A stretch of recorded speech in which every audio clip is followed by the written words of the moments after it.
Credit కార్డును సక్రమంగా ఉపయోగిస్తే చాలా ఉపయోగకరంగా ఉంటుంది. మీకు నిర్మల్ గురించి చెప్తాం. అప్పుడు క్రెడిట్ కార్డు నుండి మీరు ఎంత ఆదా చేసుకోవచ్చో అర్థమవుతుంది. పూణేలో నివసిస్తోన్న నిర్మల్ 12 లక్షలతో కారు కొన్నాడు. ఇందులో అతను తన క్రెడిట్ కార్డు ద్వారా 7 లక్షలు డౌన్ పేమెంట్ చేశాడు. దీని మీద అతను దాదాపు 50 నుంచి 60 వేల విలువైన ఎయిర్ మైల్స్ ను పొందాడు. అంటే ఇది ధరలో 50 నుంచి 60 వేల రూపాయల తగ్గింపు అనుకుందాం. క్రెడిట్ కార్డుతో కొనడం ఉపయోగకరమైన విషయం కాదని అనగలమా? మీకు ఎక్కువ క్రెడిట్ లిమిట్తో క్రెడిట్ కార్డు ఉందనుకుందాం. ఆ కార్డుని సద్వినియోగం చేసుకునే సమయం వచ్చింది. ఈ వీడియోలో మనం దీని గురించి మాట్లాడుకుందాం. మీ క్రెడిట్ కార్డుతో కారును కొనుగోలు చేయడం ద్వారా మొత్తం ధరపై 5 నుంచి 10% తగ్గింపు ఎలా పొందొచ్చో చూద్దాం. కారు కొనడం చాలా పెద్ద విషయం. మీరు మీ పొదుపులో ఎక్కువ భాగాన్ని డౌన్ పేమెంట్గా చెల్లిస్తారు, మిగిలిన డబ్బుని లోన్గా తీసుకుంటారు. అలాంటప్పుడు మీరు క్రెడిట్ కార్డుతో మంచి డీల్ని పొందొచ్చు. మీరు 15 లక్షలు విలువైన కార్ని కొనుగోలు చేయాలని అనుకుందాం. ఇందులో మీరు క్రెడిట్ కార్డు ద్వారా 10 లక్షలు డౌన్ పేమెంట్ చేశారు. మీరు దానిపై 5% రివార్డ్ పాయింట్స్ పొందారనుకుందాం. అంటే మీరు 50,000 రూపాయలు ఆదా చేశారన్నమాట.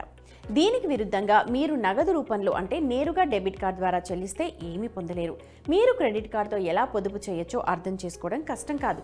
మీరు కార్డుపై రెగ్యులర్ రివార్డులను పొందొచ్చు, మైల్ స్టోన్ ప్రయోజనాలను సొంతం చేసుకోవచ్చు, వార్షిక రుసుము కూడా మాఫీ అవుతుంది. అనేక క్రెడిట్ కార్డులలో సంవత్సరానికి కొంత మొత్తాన్ని ఖర్చు చేసిన తర్వాత వార్షిక రుసుము మాఫీ అవుతుంది. కాబట్టి కార్డును కొనుగోలు చేసిన తర్వాత మీ వార్షిక రుసుము మాఫీ చేయడం ఖాయం. మైల్ స్టోన్స్ను సాధించడంలో చాలా ప్రయోజనాలు అందుబాటులో ఉన్నాయి.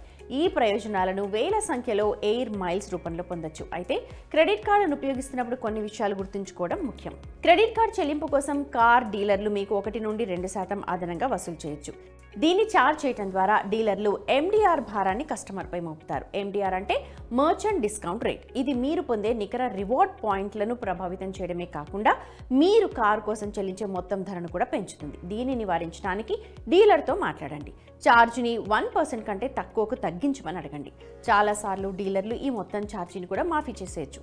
కాబట్టి 4-5 డీలర్ను విచారించిన తర్వాతే కారు కొనుగోలు చేయండి.